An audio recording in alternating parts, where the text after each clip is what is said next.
துருக்கியும் பாகிஸ்தான் ஒரு ஓரமாக உட்காந்து பேசிகிட்டு இருக்காங்க. என்னடா பேசிகிட்டு இருக்காங்கன்னு சொல்லி கொஞ்சமாக காது கொடுத்து கேட்க போனால், ஆர்கனைசேஷன் ஆஃப் இஸ்லாமிக் கோஆப்ரேஷன் அப்படிங்கிற ஒரு அமைப்பு இருக்குது, அந்த அமைப்புக்கு நீ தலைமை தாங்குகிறாயா துருக்கி அப்படின்னு சொல்லி பாகிஸ்தான் கேட்க, துருக்கி அங்கேருந்து உன்னால் அது முடியுமா அப்படின்னு சொல்லி கேட்க, நான் போய் காஷ்மீர் பிரச்சனையை இந்த இடத்துல எழுப்ப சொல்கிறேன் சவுதி அரேபியாவிடம் என்று பாகிஸ்தான் ஒரு ஐடியாவை சொல்ல, அதுக்கு சவுதி அரேபியா கோபப்பட, இதன் மத்தியில் மொசாடு வேறொரு பிளானை போட, ஈரானுக்கு எதிரான மிக முக்கியமான பிளானாக அது மாற, யுனைடெட் அரப் எமிரேட்ஸ் இந்த பிளானில் சிக்க, ஒட்டு மொத்தமாக இப்போது இருக்கும் இந்த 53 இஸ்லாமிய நாடுகள் இருக்கு பாருங்க, அது பலதும் பலவிதமான குரூப்புகளாக, இனக்குழுக்களாகவோ இல்லாட்டி தனித்தனி குரூப்பாகவோ மாறுவதற்கான வாய்ப்புகள் இருக்கு. பார்த்து விடலாம் இந்த ஒரு பதிவில். அன்பு தமிழஞ்சங்களுக்கு தமிழ் பொக்கிஷத்தின் வணக்கங்கள்.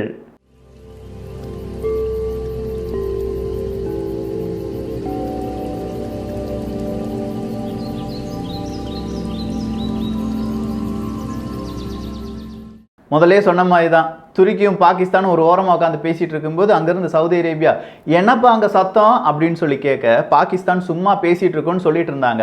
ஆனால் ஒரு கட்டத்துக்கு மேலே உங்களால் இந்த OIC ஆர்கனைசேஷன் ஆஃப் இஸ்லாமிக் கோஆப்ரேஷனை கூட்ட முடியாதுன்னா நாங்கள் கூட்டிக் கொள்கிறோம், சவுதி அரேபியா கொஞ்சம் ஒதுங்கி நில்லுங்க அப்படின்னு சொல்லி வீரவசனம் யார் பேசிவிட்டாங்க? பாகிஸ்தானுடைய வெளியுறவுத்துறை அமைச்சர் பேசிவிட்டார். சவுதி அரேபியா காதுக்கு இது போயிடுச்சு, இன்டர்நெட் தான் ஸ்பீடாக இருக்கே. காதுக்கு போன உடனே சவுதி அரேபியா அங்கேருந்து சின்னதாக ஒரு சிக்னல் கொடுத்தாங்க, உனக்கு இந்த மாதம் நான் தர வேண்டிய எண்ணெய் இருக்கிறது, அதை கொடுக்க முடியாது அப்படின்னு சொன்னாங்க. அப்படி கொடுக்க முடியாதுன்னு சொன்ன உடனே பாகிஸ்தான் கொஞ்சம் உஷாராக மாறி இருக்க வேண்டும். ஆனால் ஒரு நாள் 2 நாள் அதற்கான ஒரு கேப்பும் கொடுக்கப்பட்டது. அப்படி கேப் கொடுக்கப்பட்ட அந்த ஒரு தினத்தில் கூட பாகிஸ்தான் இதற்கு மறுப்போ வருத்தமோ தெரிவிக்கவில்லை. உடனே சவுதி அரேபியா இப்போ என்ன சொல்லிட்டாங்க, உங்களுக்கு ஒரு 6.2 பில்லியன் அமெரிக்க டாலர் நாங்கள் கடன் உதவியாக தருவதாக இருந்தோம். அதில் 3.2 பில்லியன் அமெரிக்க டாலர் பணமாகவும் 3 பில்லியன் அமெரிக்க டாலர் என்பது எண்ணெய்க்காக மட்டுமே நாங்கள் கடன் கொடுப்பதாக இருந்தோம். அது எங்களால் இப்போ முடியாது. ஆல்ரெடி நான் 1 பில்லியன் அமெரிக்க டாலர் உனக்கு கடனாக கொடுத்துருக்கேன். யாருக்கு? பாகிஸ்தானுக்கு சவுதி அரேபியா கடனாக கொடுத்திருக்கிறது. அந்த கடனை சீக்கிரமாக திருப்பி அனுப்புங்க, இல்லாட்டி திருப்பி கட்டுங்க. மீதம் இருக்கும் கடன் இனிமேல் நாங்கள் கொடுக்க மாட்டோம், எண்ணெயும் கொடுக்க மாட்டோம். நீங்கள் யாரிடம் வாங்கிக் கொள்ளுங்கள்? சீனாவிடம் இருந்தோ இல்லாட்டி வேறு நாடுகளிடம் இருந்தோ வாங்கிக் கொள்ளுங்கள் அப்படிங்கிற ஒரு அறிவிப்பை கொடுத்து விட்டார்கள். So Organisation of Islamic Cooperation OIC அப்படின்னு சொல்லுவாங்க. இதனுடைய தலைவராக யார் இருக்கிறார்களோ இல்லாட்டி இந்த OICயை யார் நிர்வகித்து செல்கிறார்களோ அவர்கள்தான் இஸ்லாம் நாடுகளுடைய தலைவனாக அண்ணனாக அறியப்படுபவர். அப்படி இப்போ யார் இருக்காங்க அப்படின்னு கேட்டிங்கன்னா சவுதி அரேபியா தான். ஏன்னா எண்ணெய் வளம் கூடுதலாக இருக்கிறது, அபரிவிதமான பணம், பெரிய பெரிய பிரச்சனைகள் எதுவும் கிடையாது, உள்நாட்டு கலவரங்கள் கிடையாது, பொருளாதார தடைகள் கிடையாது. ஆனால் இப்போ திடீர்னு அதில் பிரச்சனைகள் வந்து கொண்டே இருக்கிறது. யாரின் காரணமாக அப்படின்னு கேட்டால் இஸ்லாமிய நாடுகள் காரணமாகவே அப்படின்னு சொல்லலாம்.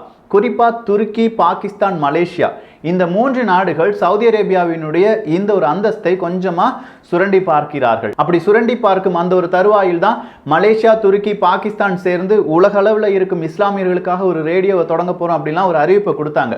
இந்த அறிவிப்பை சவுதி அரேபியாவுக்கு தேவையில்லாத இல்லாட்டி சவுதி அரேபியாவை நிராகரித்த ஒரு அறிவிப்பாக இருந்தது.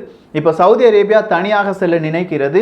மீதம் இருக்கும் நாடுகள் துருக்கியும் பாகிஸ்தானும் மலேசியாவும் ஒன்றாக சேர நினைத்து கொண்டிருக்கிறார்கள். ஸோ இந்த 3 நாடுகளுக்கு சப்போர்ட்டா யார் வருவாங்க? துருக்கிக்கு சப்போர்ட்டா ஈரான் வருவாங்களா? ஈரான் சப்போர்ட் கொடுத்தா சீனா எங்க போகும்? சீனா சப்போர்ட் கொடுத்தா ரஷ்யா எங்க போகும் அப்படின்னு சொல்லி பெரிய ஒரு உலக அரசியலே நம்ம இப்போ சிந்திக்க வேண்டாம். ஏன்னா அது காம்ப்ளிகேட்டடான ஒரு விஷயம். இப்போதைக்கு நமக்கு தெரிய வேண்டியது, சவுதி அரேபியா தனியாக நிற்கிறது, பாகிஸ்தான், துருக்கி 2 நாடுகள் வேற திசையில் நின்று கொண்டிருக்கின்றன. இப்போ நம்ம பார்க்கறது எல்லாமே அரபு உலகத்தை அப்படி இல்லைனா இஸ்லாம் நாடுகளை பற்றி. இதில் புதுசாக இப்போ கிறிஸ்துவ நாடும் யூத நாடும் ஒன்றாக வரப்போகிறது. அதாவது இஸ்ரேலும் அமெரிக்காவும் இந்த ஒரு கேமில் புதுசாக விளையாட போகிறாங்க. யார் வழியாக விளையாடுகிறார்கள் என்று கேட்டால் யுனைடெட் அரப் எமிரேட்ஸ், ஐக்கிய அமீரகம் என்று சொல்லலாம். ஸோ இந்த ஐக்கிய அரபு நாடுகள் என்ன செஞ்சாங்க? வேற எதுவுமே கிடையாதுங்க. மொசாட் அப்படிங்கிற ஒரு அமைப்பு இருக்கு பாருங்க. இந்த மொசாட் அமைப்பு கடந்த 1-2 வருடங்களாக யுனைடெட் அரப் எமிரேட்ஸினுடைய தலைவர்களையும், அதாவது அங்கே இருக்கிற பிரின்ஸாக இருக்கட்டும் இல்லாட்டி அங்கே அரசாங்கத்தை நடத்தும் பல விதமான அரசியல்வாதிகளாக இருக்கட்டும், இவர்களை கண்டினியூஸாக பார்த்து வந்து கொண்டிருக்கிறார்கள். யாருக்குமே தெரியாது. இது யாருக்குமே தெரியாது அப்படின்னு சொல்றதை விட நெத்தன்யாகு இருக்காரு பாருங்க, அவருடைய எதிர்கட்சி அவருடைய தலைவர் கான்ஸ் அப்படின்னு சொல்லுவாங்க, அவருக்கு கூட இது தெரியாதான். இப்படி ஒரு மொசாட் அமைப்பு UAEக்கு போய் கொஞ்சம் விதமான உடன்படிக்கையில் ஏற்படுவதற்கான சாத்தியக்கூறுகள் இருப்பது என்பது கான்ஸ் அவர்களுக்கு கூட தெரியாதான். ஸோ நேற்று ஒரு அறிவிப்பு வந்தது, அமெரிக்காவின் சார்பாக கொடுக்கப்பட்டது. இஸ்ரேலும் யுனைடெட் அரப் எமிரேட்ஸ் இந்த நாடுகள், 2 நாடுகளும் சேர்ந்து ஒரு ஒப்பந்தத்தில் கையெழுத்திட போகின்றன. செப்டம்பர் மாதம் இந்த ஒப்பந்தம் கையெழுத்திடுவதற்கான வாய்ப்புகள் இருக்கிறது. இந்த ஒப்பந்தத்தின் பெயர் ஆப்ரஹாம் அக்ரிமெண்ட் அப்படின்னு சொல்லியிருக்காங்க. ஆப்ரஹாம் இஸ்லாமியர்களுக்கு, கிறிஸ்தவர்களுக்கு, யூதர்களுக்கு, இந்த 3 மதத்தினருக்கும் பொதுவான ஒரு பெயர் என்ன என்று கேட்டால் அது ஆப்ரஹாம் தான். ஸோ அந்த ஒரு பெயரிலேயே இந்த அக்ரிமெண்ட் இருக்க வேண்டும் என்பதுதான் எல்லோருடைய ஆசையாக இருந்தது. அதன்படி இது ஆப்ரஹாம் அக்ரிமெண்டாக இருக்க வேண்டும் அப்படின்னு சொல்லி அறிவித்து விட்டார்கள். இந்த ஆப்ரஹாம் அக்ரிமெண்ட் வழியாக என்னென்ன சொல்லப்பட்டிருக்கிறது? யுனைடெட் அரப் எமிரேட்ஸும் இஸ்ரேலும் இனி முதல் நண்பர்கள், ராஜாங்க அடிப்படையில் நண்பர்கள். இஸ்ரேலினுடைய தூதரகம் UAEயில் அமைக்கப்படும், UAEயினுடைய தூதரகம் இஸ்ரேலில் அமைக்கப்படும். எஜுகேஷன், சயின்டிஸ்ட், நிறைய விதமான நிறுவனங்கள், இப்படி பலவிதமான உள்கட்டமைப்புகளையும் இந்த 2 நாடுகளும் பகிர்ந்து கொள்ளும். இதற்காக இஸ்ரேல் என்ன செய்ய வேண்டும்? இஸ்ரேல் வேற எதுவுமே இல்லை, அவங்க ஜோர்டன் வேலியை நாங்கள் என்ன செஞ்சுக்கிட போகிறோம், எங்கள் நாட்டுடன் இணைக்க போகிறோம் அப்படிங்கிற ஒரு திட்டத்தை கொடுத்திருந்தார்கள். அது தற்காலிகமாக நிறுத்தி வைக்கப்படும் அப்படின்னு சொல்லி இஸ்ரேல் வாக்குறுதியை கொடுத்திருக்கிறார்கள். அதாவது தி டீல் ஆஃப் தி செஞ்சுரி, ஜனவரி மாதம்லாம் நம்ம கேள்விப்பட்ட ஒரு டீல் தான். டொனால்டு ட்ரம்ப் அவர்கள் வந்து பாலஸ்தீனம் இஸ்ரேலினுடைய பிரச்சனையை நான் முடித்து வைக்க போகிறேன், மிகப்பெரிய ஒரு யுக்தியை நான் சொல்லிக் கொடுக்க போகிறேன் அப்படின்னு சொல்லி டீல் ஆஃப் தி செஞ்சுரியை அறிவித்தார். ஆனால் அது டீல் ஆஃப் தி செஞ்சுரி கிடையாது, பாலஸ்தீன மக்கள் முதுகில் நீங்கள் குத்திவிட்டீர்கள் அப்படின்னு சொல்லி பல உலக நாடுகள் எதிர்த்தன, இந்த அரபு நாடுகளும் எதிர்த்தன. அதனுடைய மாறு வேடம் தான் இப்ப வந்திருக்கிற ஆப்ரஹாம் அக்ரிமெண்ட். ஸோ இந்த ஆப்ரஹாம் அக்ரிமெண்ட் வழியாக ஜோர்டன் பள்ளத்தாக்கை இஸ்ரேல் நாட்டுடன் இஸ்ரேல் என்ன செய்யாது, இப்போதைக்கு சேர்த்து கொள்ளாது, ஆனால் ஃபியூச்சர்ல சேர்ப்பதற்கான வாய்ப்புகள் இருக்கின்றன. அப்படின்னா இன்னும் சில விஷயங்கள் இருக்கு. வெஸ்ட் பேங்காக இருக்கட்டும், மேற்கு கரையாக இருக்கட்டும், இன்னும் பாலஸ்தீனத்தினுடைய பல நிலப்பரப்புகளாக இருக்கட்டும், அதை இஸ்ரேல் தன்னுடன் அந்த நாட்டுடன் இணைத்துக் கொள்ளுமா என்று கேட்டால் அதற்கான பேச்சுவார்த்தை இப்போதும் நடைபெற்று கொண்டுதான் இருக்கிறது. எப்படி பார்த்தாலும் இஸ்ரேலுக்கு இங்க மிகப்பெரிய ஒரு சக்சஸ் இருப்பதாக நம்மால் உணர முடிகிறது. இஸ்ரேலுக்கு சக்சஸ் இருக்கும்போது UAEக்கு என்ன சக்சஸ் அங்க இருக்கு? எந்த விதமான நன்மையும் அங்கே இருப்பதாக தெரியவில்லை. ஆனால் அவங்க சொல்ற நன்மைகள் என்ன? எங்களுக்கு இந்த பேண்டமிக் நேரத்தில் கொரோனா வைரஸ் மிக தீவிரமாக இருக்கும்போது பல மருத்துவ சாதனங்களை இஸ்ரேல் நாடு தான் எங்களுக்கு தந்தது, மறைமுகமாக தந்தது, மொசாடு வழியாக தந்தது அப்படின்னு சொல்றாங்க. பல நிறுவனங்கள் UAEயில் இஸ்ரேலுடைய நிறுவனங்கள் வருவதற்கான வாய்ப்புகள் இருக்கு. ஆயுதங்கள் எங்களுக்கு தருவதாக சொல்லியிருக்கிறார்கள். இப்படி அவங்களும் அவங்களுடைய லாபத்தை சொல்கிறார்கள். அவ்வளவுதான் சொன்னாங்களா அப்படின்னு கேட்டா இல்ல. UAE வேறொரு வார்த்தையும் சொல்லியிருக்காங்க, நாங்கள் இஸ்ரேல் கூட இந்த மாதிரி அமைதி ஒப்பந்தத்தில் ஈடுபட்டு பாலஸ்தீன மக்கள் நன்மைக்காக போராட போகிறோம் அப்படின்னு சொல்லியிருக்காங்க. அப்படின்னா இந்த அக்ரிமெண்ட்ல பாலஸ்தீனர்களையும் இவர்கள் சேர்த்திருக்க வேண்டும், சேர்க்கவில்லை. ஸோ பாலஸ்தீனியர்கள் இது என்ன சொல்லிட்டாங்க, எப்பா UAE நீ செஞ்சது தப்பு, என்னுடைய தூதரக அதிகாரிகளை உன்னுடைய நாட்டிலிருந்து இப்பவே நாங்கள் திரும்ப பெற போகிறோம் அப்படின்னு சொல்லி அங்க ஒரு பெரிய பிரச்சனை ஓடிக்கொண்டிருக்கிறது. ஸோ பாலஸ்தீனம் அப்படிங்கிற இஸ்லாம் நாடும் UAE என்கிற அரபு நாடாக இருக்கும் இஸ்லாம் நாடும் இப்போது பிரச்சனையில் இருக்கிறது. இந்த பிரச்சனையில் மறுபடியும் யார் வருகிறார்கள்? ஈரான் வருகிறது. ஈரான் வந்து சொல்றாங்க UAE நீ செஞ்சது தப்பு. ஸோ ஈரானும் இப்போது எதிரியாக மாறிவிட்டது. ஒரு வளைகுடா நாடு, முதல் முறையாக ஒரு வளைகுடா நாடு இஸ்ரேல் கூட அமைதி பேச்சுவார்த்தையில், அமைதி உடன்படிக்கையில் ஈடுபட போகிறது. இஸ்லாம் நாடுகள் அப்படின்னு சொல்லிக்கிட்டா எகிப்தும் ஜோர்டானும் ஆல்ரெடி யார் கூட ஒப்பந்தம் போட்டுக்கிட்டாங்க? இஸ்ரேல் நாட்டுடன் ஒப்பந்தம் போட்டிருக்கிறார்கள். ஸோ 3 இஸ்லாம் நாடுகள் இப்போது இஸ்ரேலின் பக்கம் சாய்ந்து விட்டது. இந்த 3 நாடுகள் அப்படின்னு சொல்லும்போது யுனைடெட் அரப் எமிரேட்ஸுக்கு பிறகு அடுத்ததா யார் இவர்கள் கூட ஒன்று சேர்வார் இருக்கும்? Saudi Arabia. சோ சவுதி அரேபியாவும் இவங்க பக்கம் வந்துட்டாங்கன்னா நிச்சயமா நான் சொன்ன மாதிரி 53 இஸ்லாம் நாடுகள் இருக்கிறது அல்லவா, அந்த 53 இஸ்லாம் நாடுகளும் எந்த நாட்டுடன் நாம் செல்ல வேண்டும் அப்படிங்கிற ஒரு கன்ஃபியூஷன்ல மிகப்பெரிய பிரச்சனைகளை சந்திப்பதற்கான வாய்ப்புகள் இருக்கிறது.